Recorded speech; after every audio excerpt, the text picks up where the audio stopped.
Buenas tardes.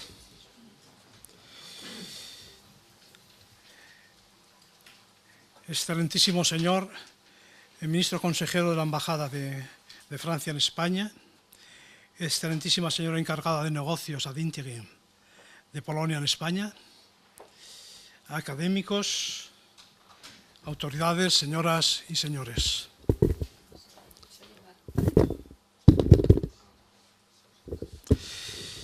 Estamos aquí reunidos para honrar una vez más el recuerdo de Madame Curie, con una ceremonia de entrega de diploma que no pudo celebrarse a su tiempo.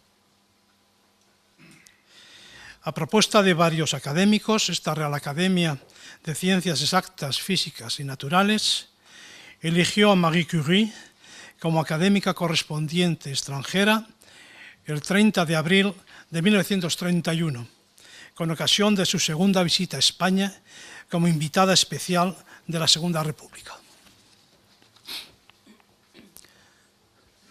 La gran científica Curie, 2 veces galardonada con el Premio Nobel, única persona en contar con 2 premios Nobel en campos distintos, primero en física, junto a su marido Pierre Curie y al también francés Antoine-Henri Becquerel en 1903, y luego, ya viuda, en química 1911.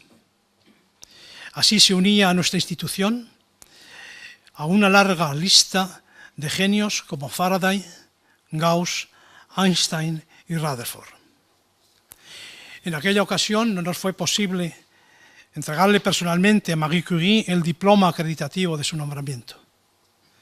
82 años más tarde, se encuentra aquí entre nosotros su nieto, el profesor Pierre Joliot-Curie, académico y profesor de biología, hijo de Frédéric Joliot y de la hija Irene de Pierre y Marie Curie, Irene Joliot-Curie. También con su marido Frédéric, premios Nobel en Química 1935. El nieto recogerá aquí el diploma en nombre de su ilustre abuela. Madame Curie falleció en 1934, el mismo año que nuestro Santiago Ramón y Cajal, también académico de esta Real Academia, y posiblemente el único científico español con lugar en el Olimpo mismo de la ciencia, al lado de Isaac Newton, Marie Curie y Albert Einstein. Marie Curie es recordada como una mujer algo triste, seria y solitaria, cuyo delicado aspecto ocultaba una fuerte personalidad. Su elevada talla científica y moral fue sumamente apreciada y ensalzada por los físicos más grandes de la época, como Lorentz, Planck, Einstein y Bohr, reunidos en los célebres congresos Solvay sobre física. Fue precisamente aquí, en esos congresos, donde en 1928 Curie y Einstein sugirieron los nombres del Premio Nobel en Física 1922 Niels Bohr y de nuestro destacado físico y académico Blas Cabrera como miembros del Comité Internacional de las Conferencias Solvay, puesto este que Cabrera desempeñaría hasta su muerte en 1945. Como bien señalara Wheeler en una conferencia que pronunció en Varsovia en 1967, con motivo del centenario del nacimiento de esta famosa mujer polaca, Maria Sklodowska, Madame Curie llegaría a ser el Copérnico del mundo de lo pequeño, el nuevo Copérnico que abriría las puertas del femto universo, el universo de las entrañas del núcleo atómico. Igual que Mikołaj Kopernik hiciera 4 siglos antes con nuestro sistema solar, un peta-universo. Con sus descubrimientos del radio y del polonio, Marie Curie halló la fuente de los bisturíes con que abrir los núcleos. Por todas estas razones ha constituido siempre, Para nuestra academia, un inmenso honor y prestigio el contar entre sus miembros extranjeros con una académica tan universal y aclamada como Madame Curie. En su glorioso recuerdo y en nombre de la Real Academia de Ciencias Exactas, Físicas y Naturales de España, voy a hacer entrega a Monsieur le Professeur Pierre Joliot-Curie del diploma que acredita a su preclara abuela, María Sklodowska-Curie, como académica correspondiente de esta institución. Monsieur le Professeur, si vous voulez.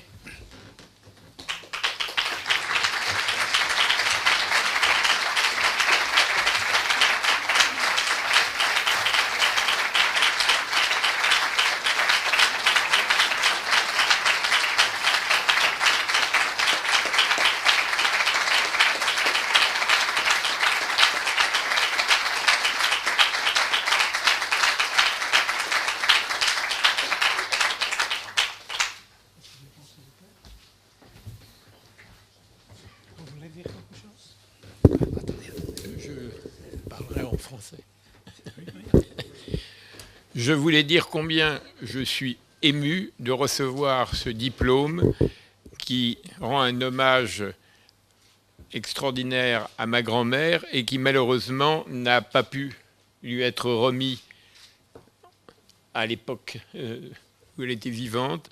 Et je remercie vraiment beaucoup l'Académie et son président d'avoir pensé à, si je puis dire, terminer cette cérémonie en nous faisant hommage de ce diplôme qui sera certainement exposé et disponible dans le musée Curie et Joliot-Curie, qui conserve la mémoire de mes grands-parents et de mes parents. Je crois que c'est vraiment un document extraordinaire et encore une fois, je remercie l'Académie et l'Espagne par la même occasion.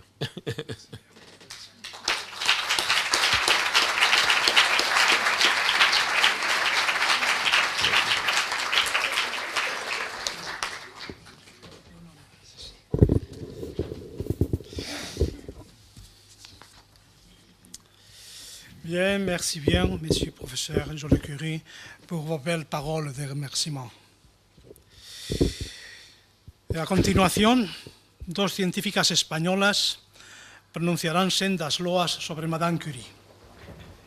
Para empezar, Margarita Salas, la primera mujer en ocupar un sillón como miembro de esta academia, distinguida bióloga, bajo el título Marie Curie, una vida dedicada a la ciencia. Margarita Salas, tienes la palabra. Muchas gracias, señor presidente, Monsieur y Madame Joliot-Curie, autoridades, señoras y señores. Mejor, sí. Muchas gracias por la invitación para presentar esta breve exposición sobre la vida de Marie Curie. María Sklodowska nació el 7 de noviembre de 1867 en Varsovia. Era la quinta hija y la más joven de Władysław Sklodowski y Bronislava Boguska. Su padre era profesor de física y química en el instituto y su madre era directora de una escuela prestigiosa de niñas en Varsovia. Se acopla, vale. Después del nacimiento de Marie, su madre dejó su trabajo profesional y se dedicó al cuidado de sus 5 hijos. Estos fueron educados por sus padres con los ideales que tenían ellos basados en el valor del conocimiento y de la cultura. Su madre se murió cuando Marie tenía tan solo 11 años. En junio de 1883, Marie acabó su periodo escolar obteniendo una medalla de oro y siendo el número 1 de su clase, algo que fue posteriormente una constante en su vida. Su sueño era ir a París a estudiar en la Universidad de la Sorbona. Sin embargo, su padre se iba a retirar pronto y no podía permitirse el lujo de pagarlo. Por esa razón, Marie decidió trabajar como institutriz durante 3 años, primero para pagar los estudios de su hermana Bronia y para ahorrar dinero para sus propios estudios en París posteriormente. En noviembre de 1891, ella empezó en la Facultad de Ciencias en la Universidad de la Sorbona. Se sentaba siempre en la primera fila de la clase y su único interés y pasión era el estudio de las ciencias. Ella era una persona tímida para hacer amigos entre los colegas franceses y solo visitaba a sus compatriotas que vivían en el barrio latino de París. Aún así, su vida estuvo totalmente dedicada a sus estudios. Vivía con una gran austeridad, haciendo uso de los ahorros que había hecho en su trabajo en Polonia y también una pequeña cantidad que su padre le mandaba. Para ahorrar carbón no encendía el calentador y después de horas y horas de estudio sus dedos estaban entumecidos y tiritaba de frío debido a la baja temperatura que tenía en la habitación. Frecuentemente pasaba semanas tomando solo té con pan y mantequilla. Ocasionalmente podía permitirse el lujo de comprar 2 huevos, una tableta de chocolate y algo de fruta. Debido a la escasa alimentación que estaba tomando, se volvió anémica. Algunas veces se desmayaba. Esta era la clase de vida que Marie seguía en París. Ni el amor ni el matrimonio estaban en los proyectos de Marie. Así, con 26 años, ella tenía una enorme independencia personal y obtuvo finalmente el grado de Ciencias Físicas. Entonces pensó que sería conveniente para su trabajo tener una buena base en matemáticas. Al mismo tiempo que empezó estos estudios, empezó también a trabajar en el laboratorio del profesor Lippmann en la Sorbona sobre las propiedades magnéticas de diversos aceros, obteniendo su primer trabajo científico pagado. Ella anteriormente había recibido una beca de 600 rublos y devolvió este dinero para que otro estudiante pudiese beneficiarse de él. Tuvo la suerte de conocer al profesor polaco Kowalski, quien a su vez conocía a Pierre Curie, quien trabajaba en la Escuela Municipal de Física y Química.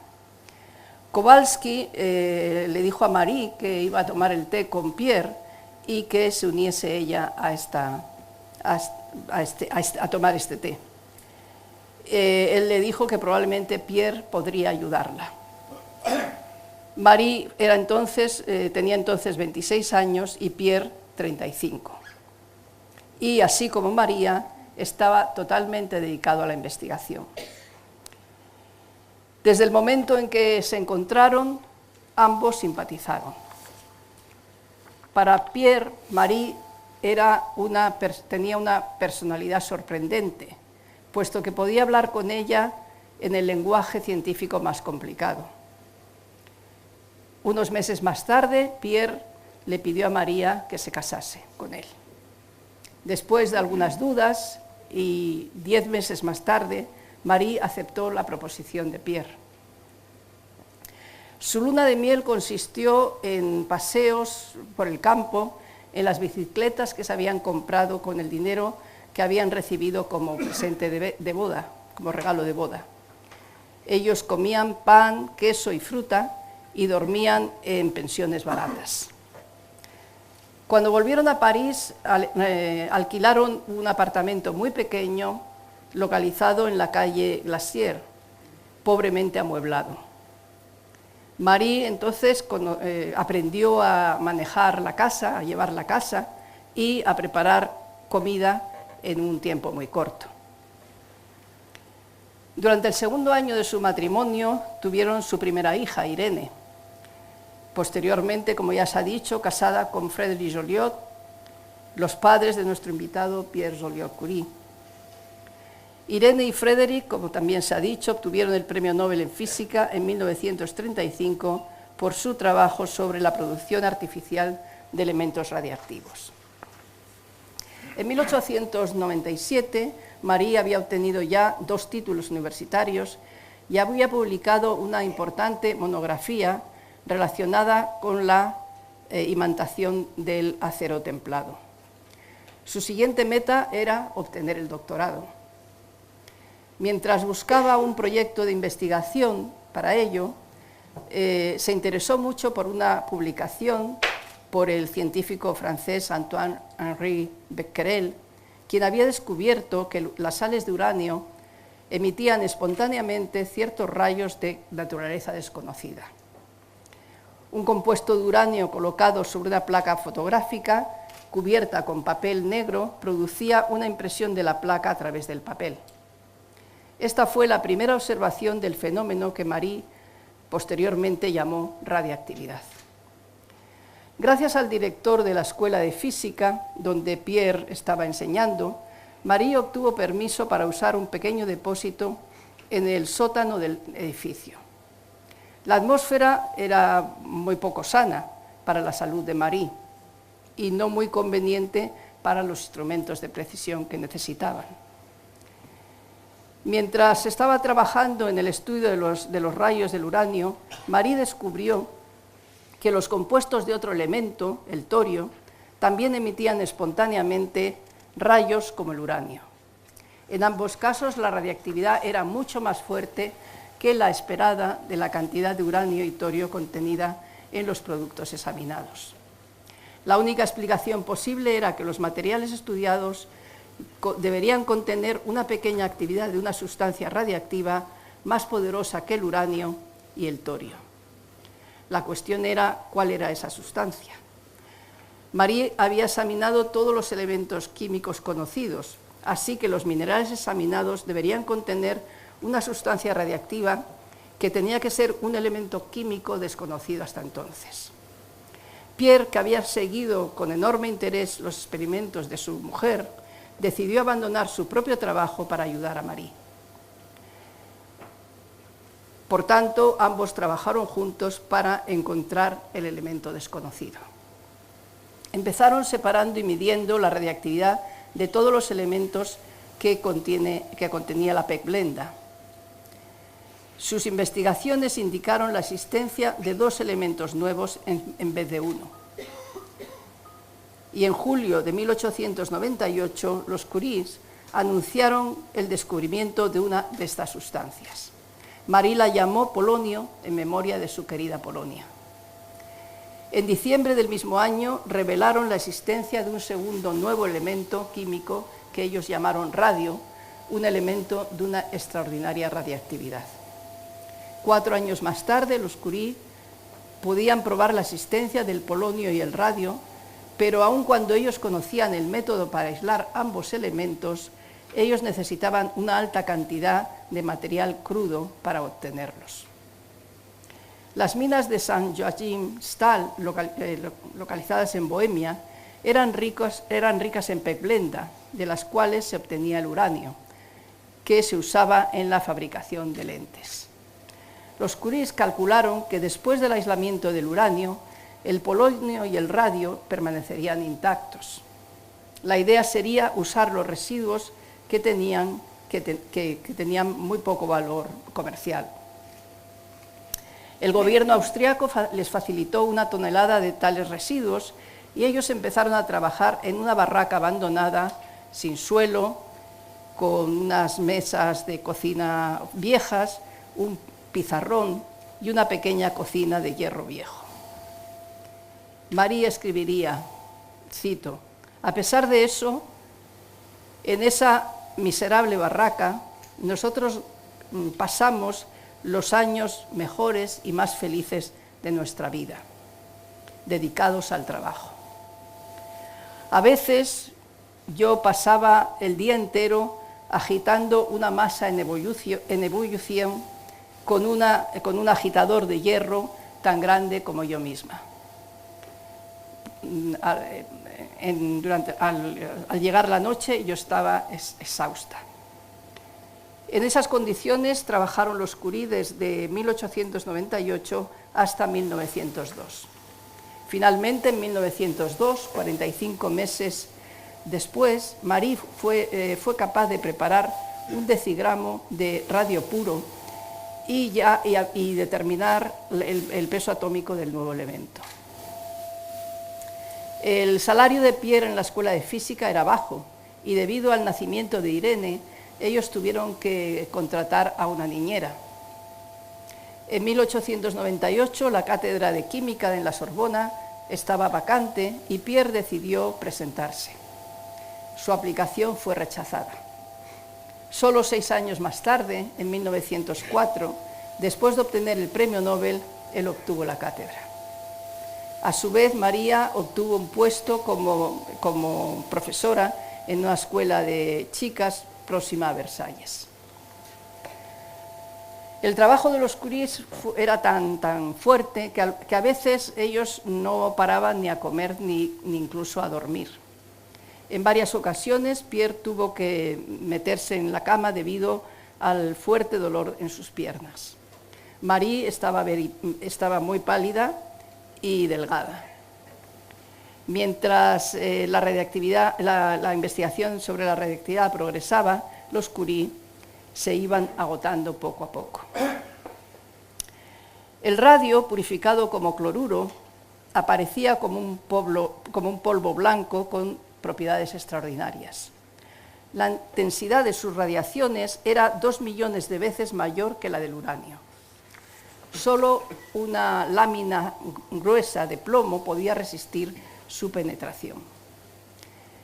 La buena nueva era que el radio tenía una aplicación práctica. Podía ser usada contra el cáncer. Tanto en Bélgica como en los Estados Unidos querían obtener el metal fabuloso, pero ellos no sabían cómo obtenerlo. En un momento, Pierre recibió una carta de unos ingenieros de Estados Unidos pidiéndoles información sobre cómo obtener el radio. Pierre le dijo a Marie que había 2 caminos. Uno, publicar los resultados sin ninguna reserva, incluyendo el proceso de purificación. O 2, ser los inventores del radio, patentar la técnica para el tratamiento de la pegblenda y tener los derechos para obtener el radio en todo el mundo. Marie pensó durante unos pocos segundos y después dijo, cito, «Esto es imposible, sería contrario al espíritu científico». Continuó, «Los físicos siempre publican sus resultados totales, los resultados totales de su investigación. Si nuestro descubrimiento tiene posibilidades comerciales, nosotros no deberíamos aprovecharnos de ello. Además, el radio va a ser usado contra la enfermedad. Sería imposible tomar ventaja de ello». Inmediatamente Pierre escribió a los ingenieros americanos para darles toda la información que ellos necesitaban. Un cuarto de hora más tarde, Pierre y Marie estaban paseando en sus bicicletas hacia el bosque. Ellos habían escogido para siempre entre la riqueza y la pobreza. En junio de 1903, el Instituto Real de Inglaterra concedió a Pierre y Marie uno de sus reconocimientos más distinguidos, la medalla Davy. En diciembre de 1903, la Academia de Ciencias de Estocolmo anunció que el Premio Nobel de Física sería concedido a Henri Becquerel y a los Curie por sus descubrimientos relacionados con la radiactividad. El premio era equivalente a $15.000. De este modo, Pierre podía reducir sus horas de clase y mejorar su salud. Marie tuvo el placer de poder instalar un baño moderno en su casa y de renovar el papel de una habitación.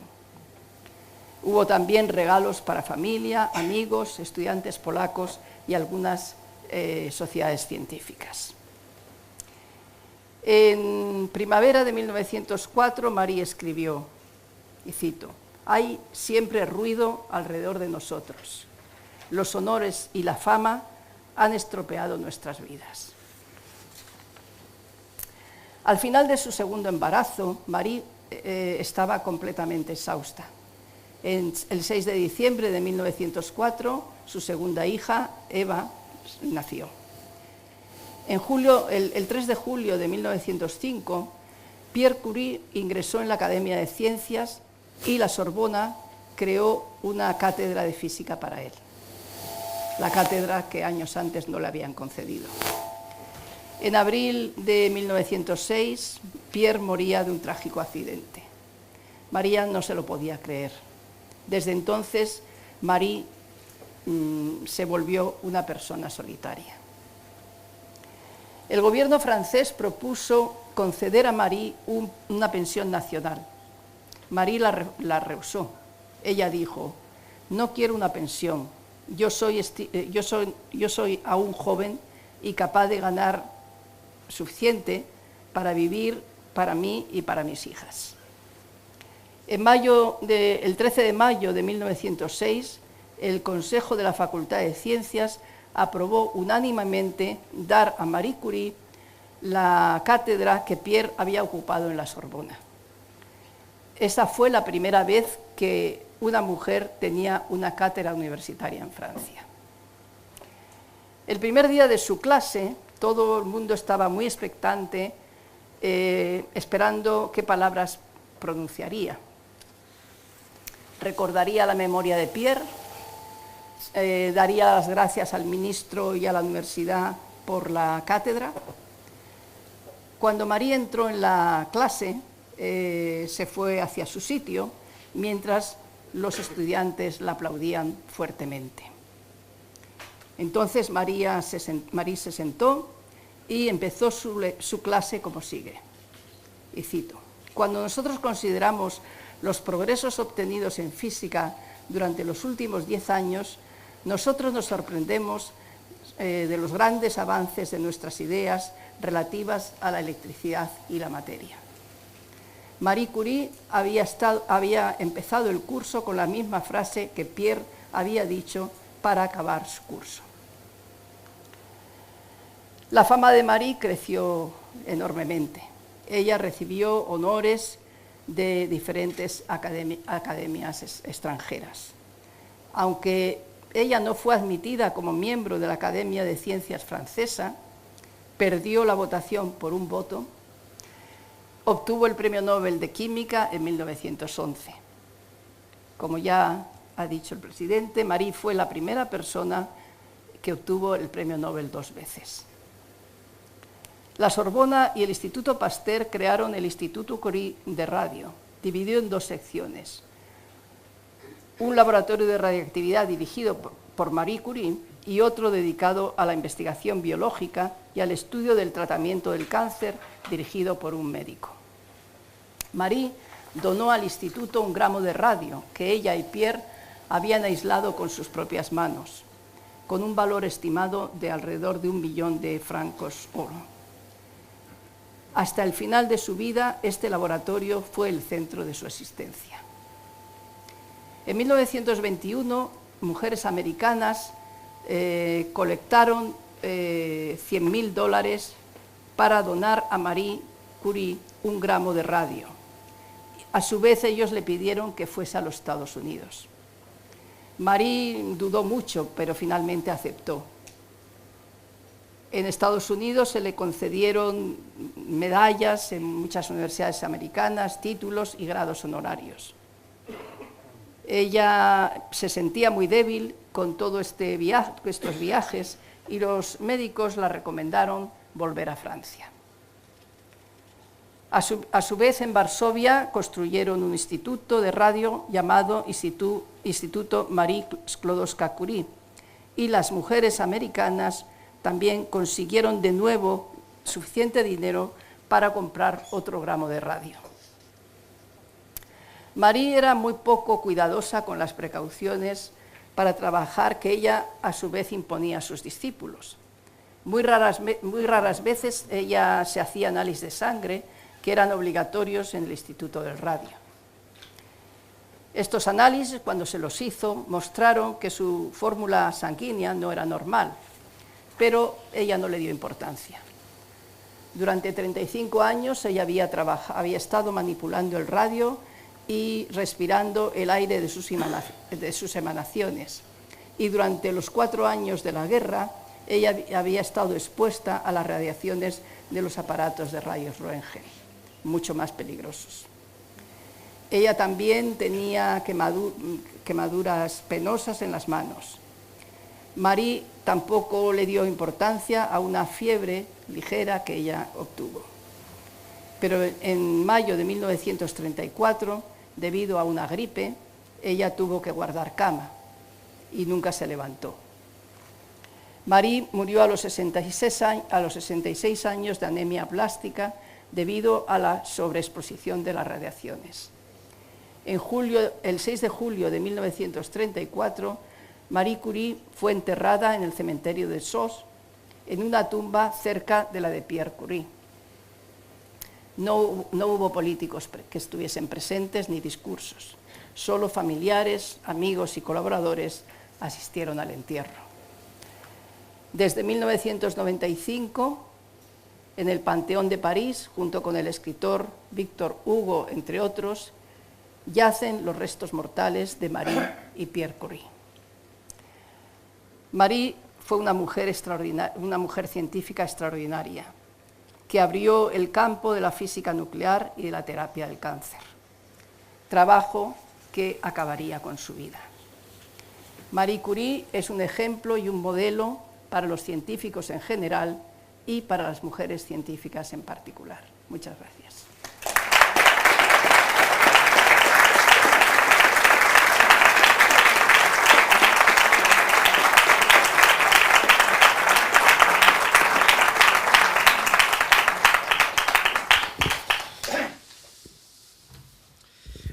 Gracias, Margarita, por tus hermosas palabras emotivas. A continuación, otra distinguida científica, Elvira Moya, la primera española en conseguir una cátedra de física nuclear en nuestro país, hablará sobre Madame Curie, contribuciones científicas e impacto. Profesora Elvira Moya.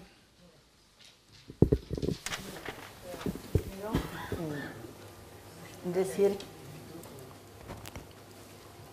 ¿No se oye? Vale.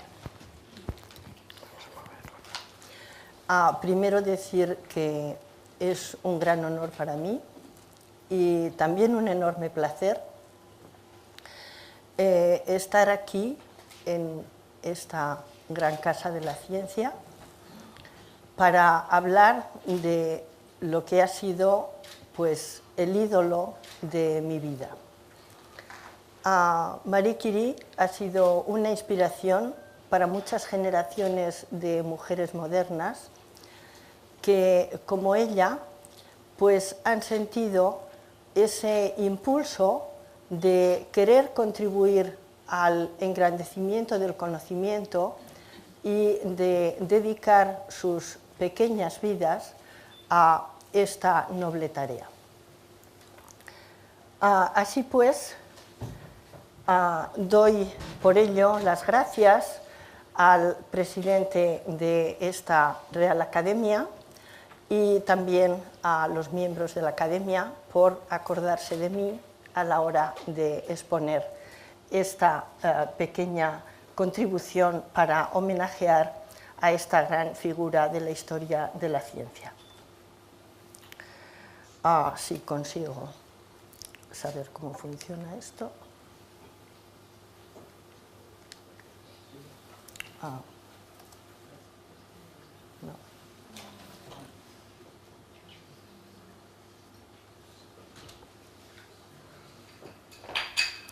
A ver, no. No sé cómo pasar las transparencias.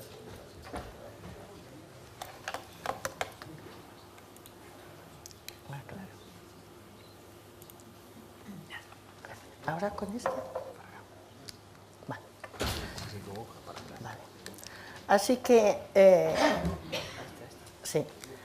sin habernos puesto de acuerdo, doña Margarita y yo, pues yo empiezo por donde ella termina, diciendo que María Sklodowska-Curie es un modelo de mujer moderna. Y aunque tenía aquí unas breves reseñas de notas bibliográficas, pues no me voy a detener en ellas, puesto que doña Margarita ya nos ha explicado muy bien todo acerca de su vida. Simplemente pues, presentar esta conocida imagen en la que se ve a Marie Curie, a ver, aquí entre todos los sabios de la época, en una de las conferencias Solvay de las que ella fue asidua. Pero, ¿por qué esta persona representa tanto en nuestras vidas? Pues para ello, claro está, tenemos que revisar brevemente qué es lo que descubrió, cómo lo descubrió y qué hizo después.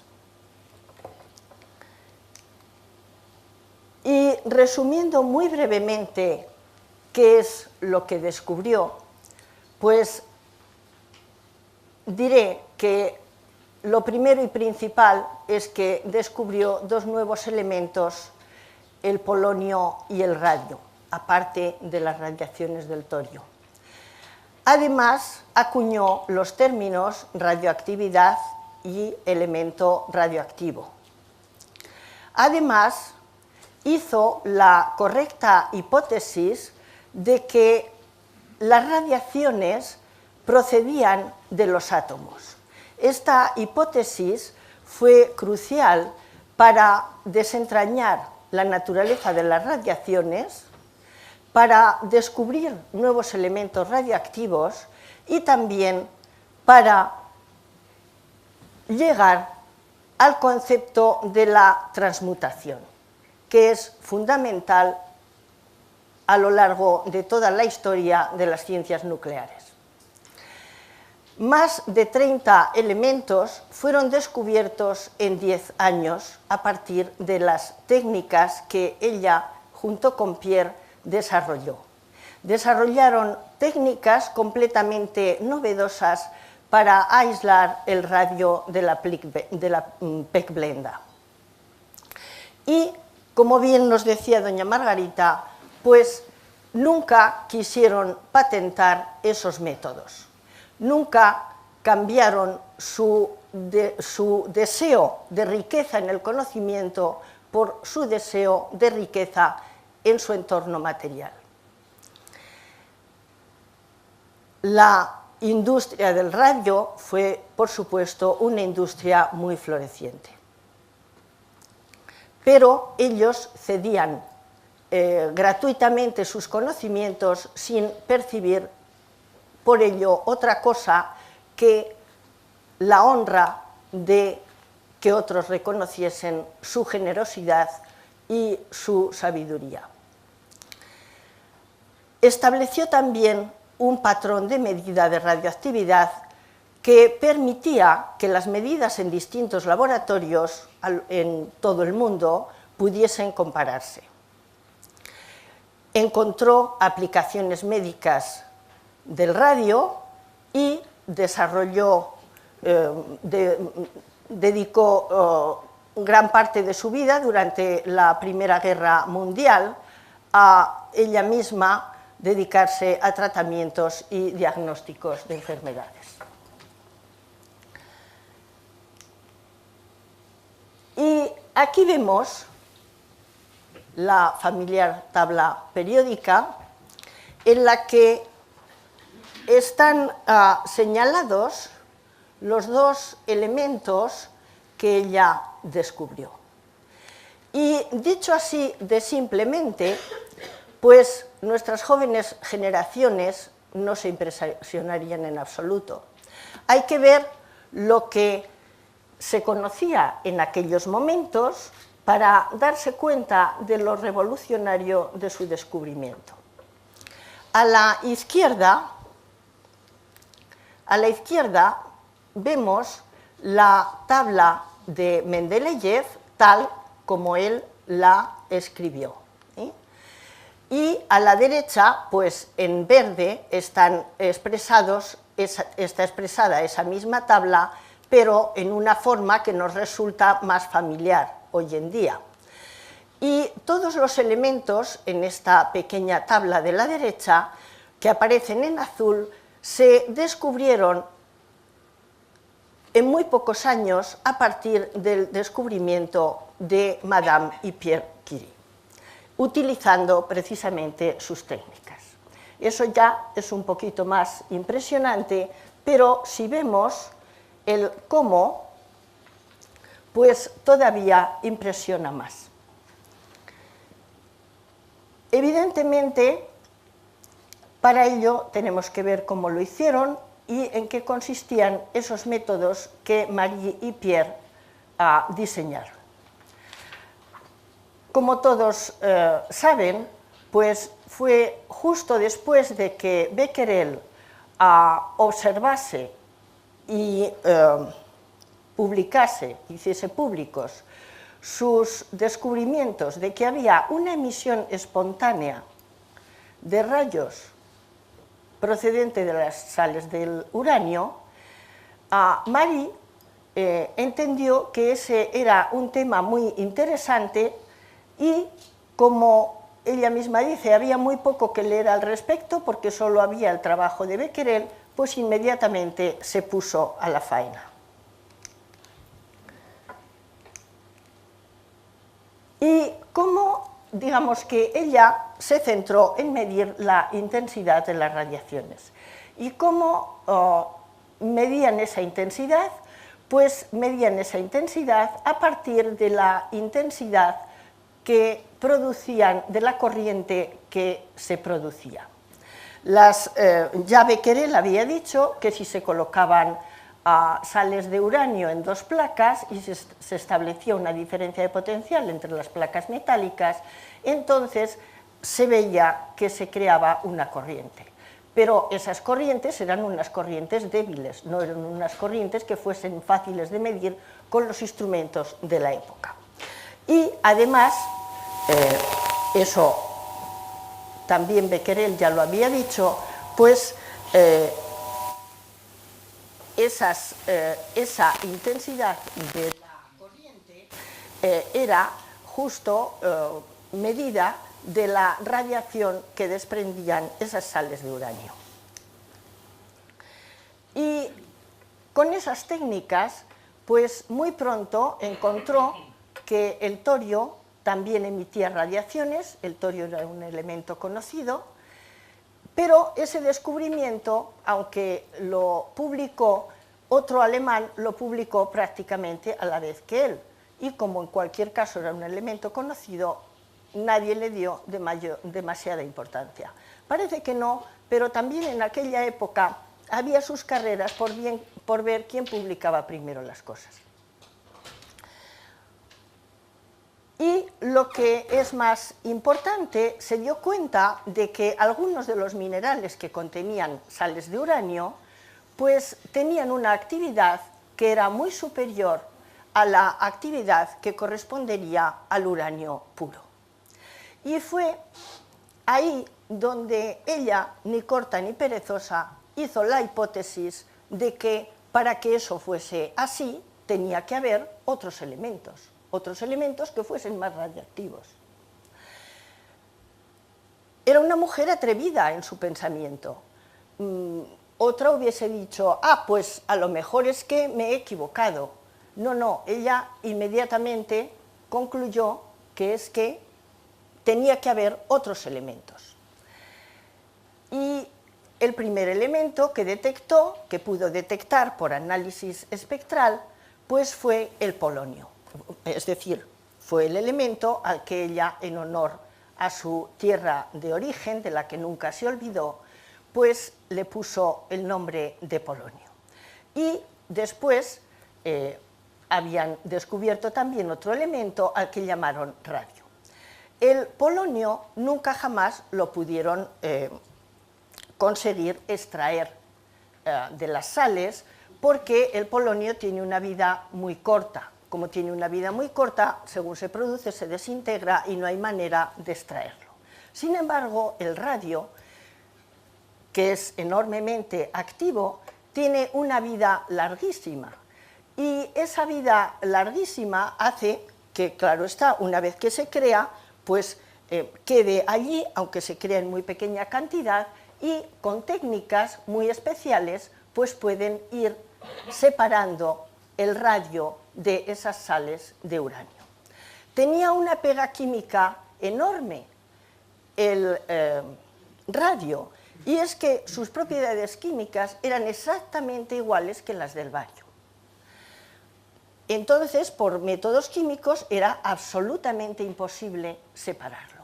De manera que ella concluyó que tenía que haber una manera de caracterizar los elementos, que tenía que convencer a la comunidad científica de que aquel era un elemento diferente y que los elementos químicos se tenían que poder deducir su existencia a partir de las radiaciones que producían. Eso abrió la puerta a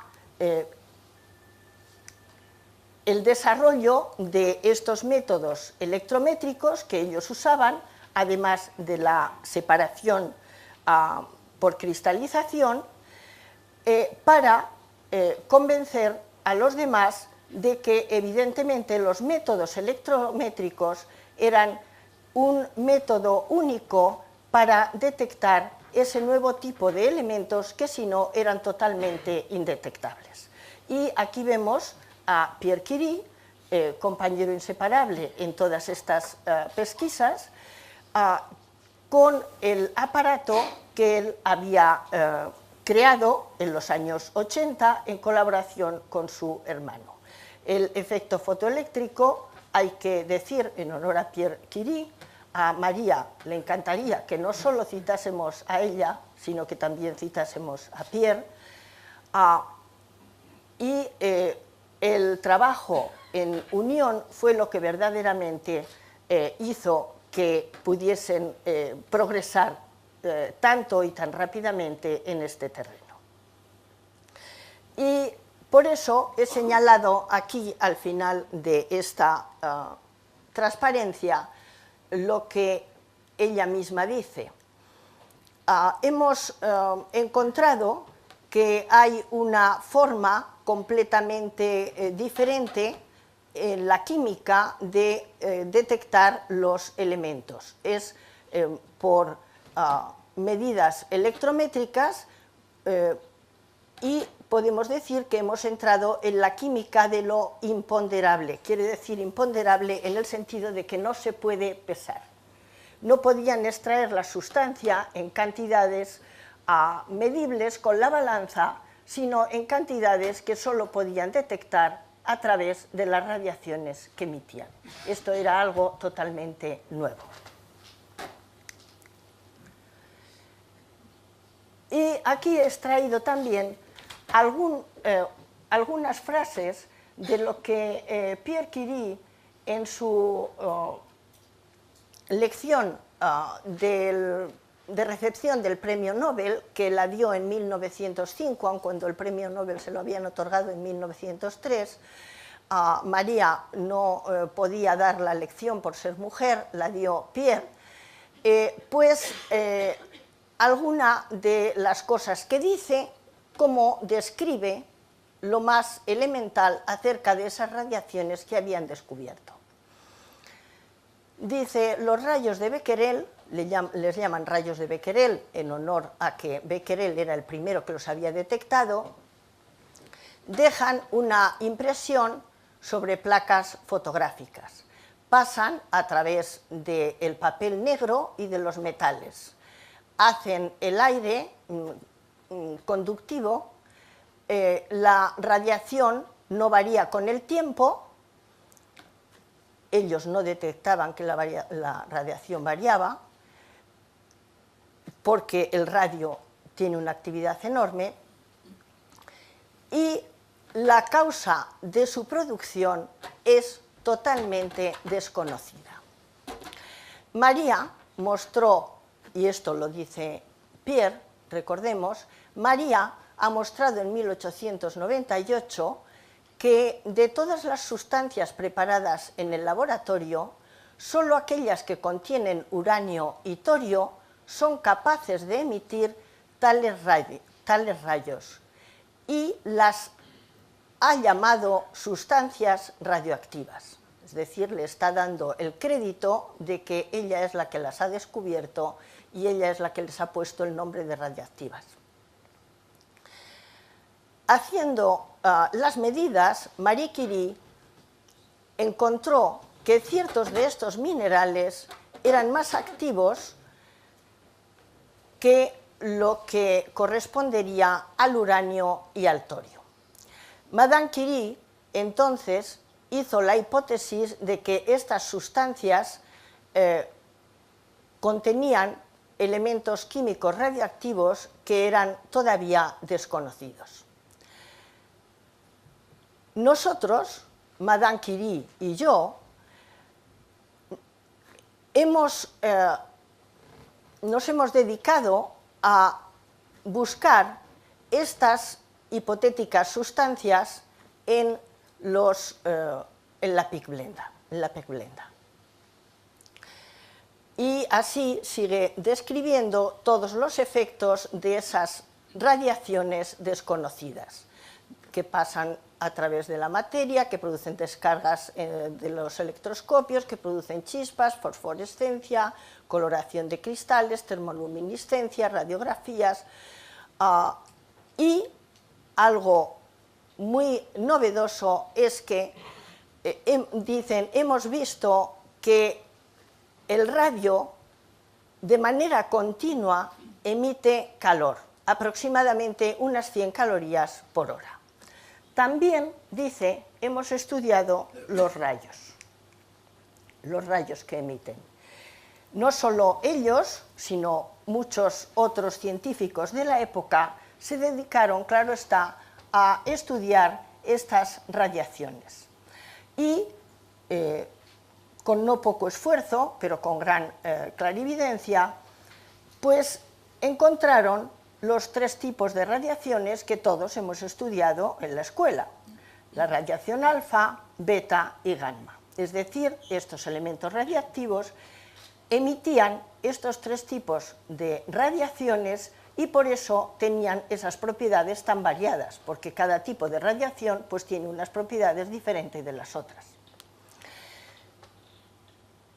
Lo que fue muy interesante en el estudio de las radiaciones, por supuesto, enseguida encontraron que las radiaciones gamma eran como los rayos X que había encontrado Röntgen y que solamente mucho más intensos, mucho más energéticos y que mucho más penetrantes, por tanto, y que los rayos beta eran electrones.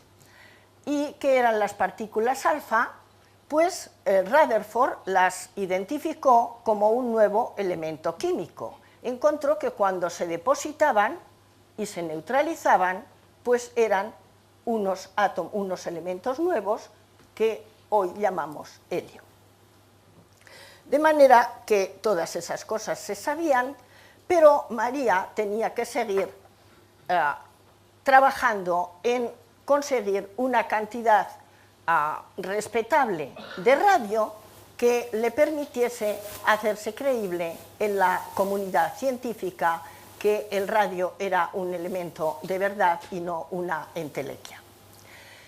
Porque estaba todavía la controversia en algunos círculos entre si la radioactividad verdaderamente era una propiedad atómica o era una propiedad de la interacción entre alguna radiación desconocida que había en el ambiente y los propios elementos. Y esa controversia todavía existía. Es una controversia similar a la que había del éter hace muchísimo tiempo en la óptica y similar a otras que hay ahora. Pues bien, consiguió con enorme esfuerzo separar un gramo con enorme esfuerzo y con, claro, ya ayuda de muchos otros científicos jóvenes que apiñaban línea con ella para trabajar en estos métodos que ellos habían diseñado y consiguieron incluso separarlo en forma metálica, el radio, y consiguieron determinar la masa. Y aquí es muy interesante esto que dice acerca de la actividad, como veían que la actividad se hacía más concentrada, la actividad de la muestra, a medida que la concentración de bario iba disminuyendo. Y también como las líneas espectrales del radio se hacían más visibles y las del bario cada vez se hacían menos visibles. De manera que con esto llegamos a algunos comentarios que reflejan cómo era el estado del conocimiento cuando María presentó su lección de su conferencia del Premio Nobel de 1911. Y dice textualmente: parece demostrado que el radio es un derivado del uranio. En la familia del radio, el último cuerpo radioactivo conocido es el polonio, cuya producción por el radio es ahora un hecho demostrado. Hemos visto que el gas de helio es uno de los elementos terminales de la desintegración del radio. Los átomos de helio se desgajan de los del radio y de sus derivados en el curso de las transformaciones. Y sigue diciendo más cosas y finalmente dice algo que he resumido de forma un poco, con un francés un poco parco, pero para poderoslo presentar en la transparencia. El uranio, después de 3 átomos de helio, da radio. El radio, después de 4 átomos de helio, da polonio. La teoría que acabo de resumir es la obra de Rutherford y Soddy. La honestidad de estos científicos es también un ejemplo para nuestro mundo moderno de la ciencia. Como cada uno respeta cuidadosísimamente lo que es la idea y el descubrimiento del otro. Y en esta figura que he puesto aquí a la izquierda, pues veis cómo es nuestra imagen actual de cuál es la cadena radioactiva del uranio. El uranio 238 y el uranio 234, bueno, el uranio 238 empieza emitiendo torio, recordar que torio es lo primero que veían en las radiaciones de torio, el cual se desintegra emitiendo betas y pasa a otro isótopo del uranio. Los isótopos fueron descubiertos por Soddy 10 años más tarde. Mejor dicho, obtuvo Soddy el premio Nobel 10 años más tarde por el descubrimiento de los isótopos como formadores de los elementos químicos. Y el uranio emite 1, 2 y 3 alfas, perdón, es decir, 1, 2 y 3 alfas hasta llegar al radio que está aquí. Y el radio pues emite 1, 2, 3, 4 alfas hasta llegar al polonio 210, que es el que ella descubrió, porque es, digamos, estarían todos los polonios allí, pero por supuesto el que ella identificó es el 210 porque es el único que dura un tiempo suficiente como para poderlo identificar en aquellos momentos. Y todos los demás elementos pues se han descubierto después con el tiempo. De manera que en pocos años en unos 15 años, pues se habían contestado un montón de cuestiones.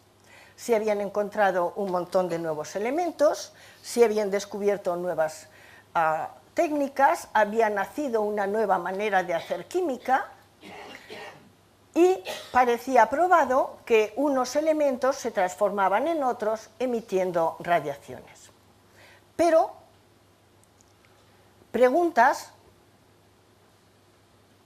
mucho más difíciles de resolver se habían abierto. Como ocurre siempre que una respuesta se da en la ciencia, pues eso abre una puerta a un mundo totalmente desconocido y mucho más difícil de profundizar en él.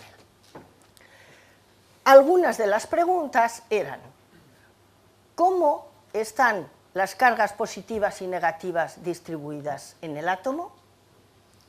¿Por qué los rayos gamma, es decir, los rayos que había descubierto Becquerel, son mucho más penetrantes, es decir, tienen mucha más energía que los rayos X, si todos proceden del átomo? ¿Por qué, para empezar, esas radiaciones salen de los átomos sin esos átomos haber recibido ningún estímulo externo, sin esos átomos haber recibido ninguna energía, ninguna fuente de calor, ninguna fuente estimulante en ningún sentido? ¿Acaso es que no se cumplía la conservación de la energía? Y de hecho, quiero recordar aquí que el propio Bohr, en algunos de sus escritos, habla de cómo es posible que en algunos extraños procesos no se conserve la energía. No se descartaba que hubiese procesos que no conservaban la energía. Pues bien, eso fue solo el comienzo de la nueva era nuclear.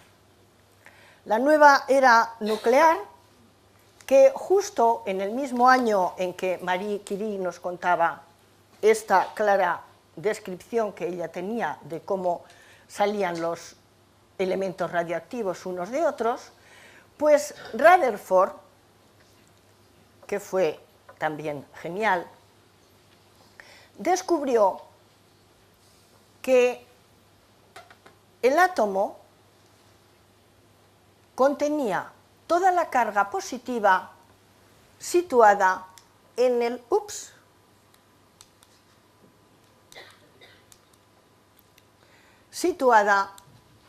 interior del núcleo. Vamos a ver. Toda la carga positiva situada en el interior del núcleo, y que si el radio del átomo era un Armstrong, pues el radio del núcleo era un Fermi. Es decir, el radio nuclear es entre 10.000 y 100.000 veces más pequeño que el radio del átomo. Toda la carga del átomo está concentrada en el centro del átomo, ocupando un espacio cuyo radio es entre 10.000 y 100.000 veces más pequeño que el del átomo y que contiene prácticamente toda la masa del átomo. Y cuando se descubrió eso, pues claro, todas las piezas empezaron a encajar.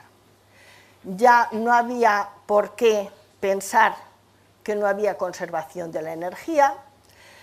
Einstein nos había dicho en 1905 que energía y masa eran solo dos formas distintas, energía cinética y masa eran solo dos formas distintas de la energía.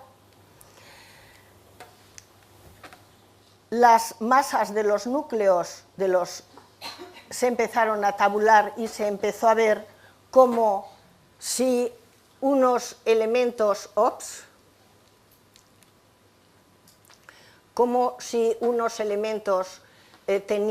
disminuían su energía de ligadura por nucleón, su estado más estable iba a preferir emitir radiaciones alfa o radiaciones beta, o cómo en el tránsito de unos isótopos a otros podían emitirse rayos gamma.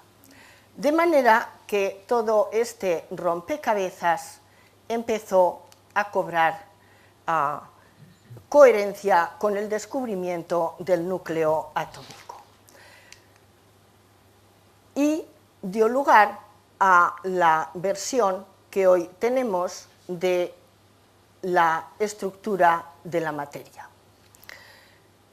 Insisto, el 99,95% de la masa conocida del universo está contenida en los núcleos atómicos. Los rayos alfa, beta y gamma proceden directamente del núcleo, es decir que proceden del átomo es correcto cuando no se sabe que hay un núcleo en el interior del átomo, como le pasaba a Madame Curie, pero evidentemente esta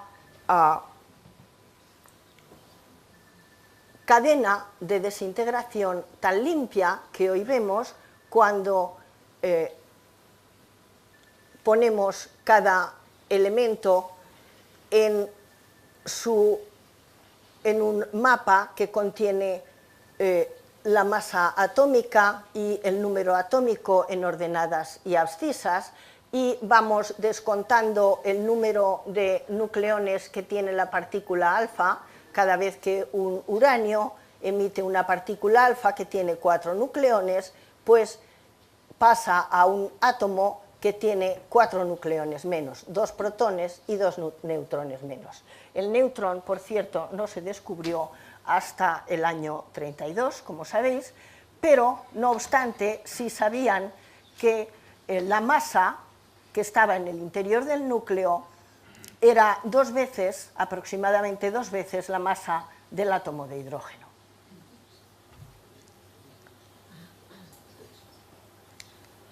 Y con esto se descubrieron otras muchas cosas, pero vamos a centrarnos en Madame Curie.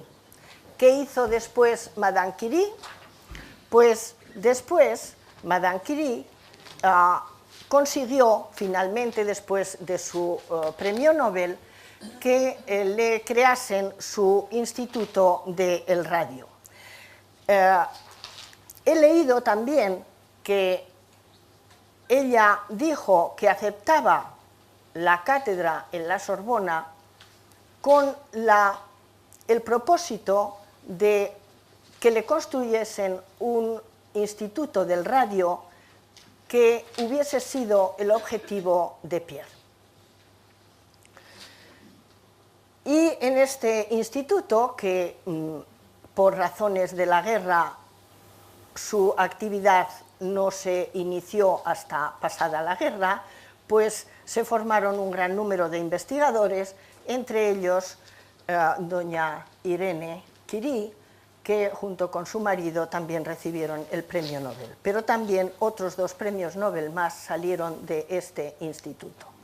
Pero ya hemos dicho que durante la guerra pues se dedicó también a ayudar a todo aquel que lo necesitaba, es decir, todos los heridos de guerra. Ella organizó los que después recibieron el cariñoso calificativo de Les Petits Curie, las pequeñas ambulancias que iban con aparatos de rayos X y con agujas de radio para ayudar a los enfermos de guerra. Y claro, pues aparte de que ya había tenido muchos otros reconocimientos y honores, pasada la guerra, pues esos reconocimientos y honores pues se multiplicaron por n, y simplemente pues no he querido pasar por alto estas imágenes que corresponden a su visita a España. Ni tampoco pasar por alto el Instituto del Radio, para cuya creación le propusieron también a Marie Curie que volviese a Polonia, pero ella dijo que ya tenía hecha su vida en París y que no podía volver a Polonia. Pero una de sus hermanas fue la directora de este instituto, la que había estudiado medicina en París. Y por último, pues resumir aquí cuáles son mis percepciones de lo que ha sido su impacto.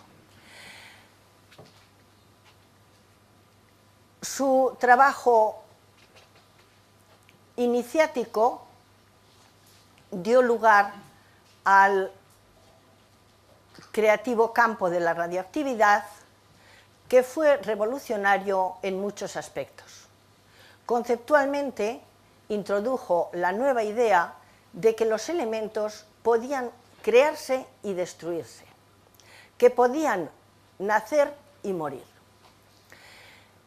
Abrió la gran cuestión de la conservación de la energía, que, por otra parte, de tanto apoyo sirvió a las ideas de Einstein, porque fueron precisamente la constatación de que estos fenómenos ocurrían y que era la masa la que se transformaba en energía lo que hizo que las ideas de Einstein se propagasen con tanta rapidez, la famosa fórmula que todos conocemos. Y dio un enorme empujón más bien, al desarrollo de las ciencias, pero particularmente la física, la química y la medicina.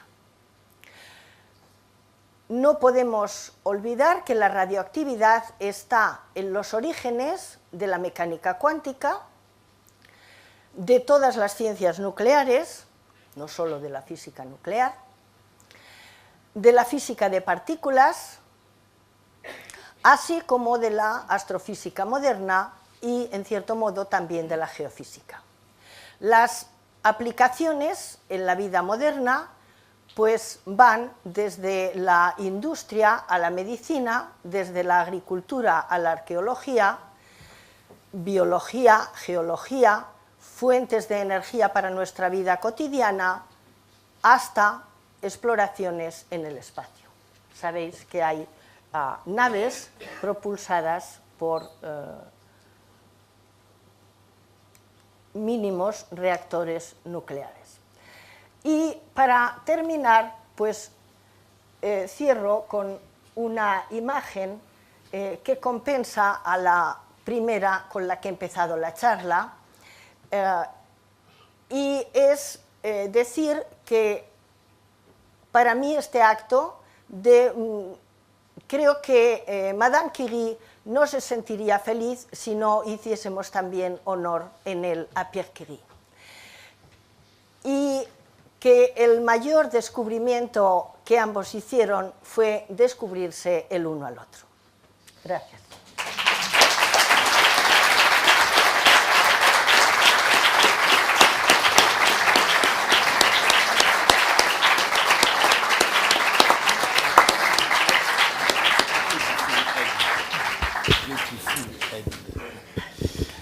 Muchas gracias, Elvira, por el esfuerzo tremendo que has hecho de síntesis.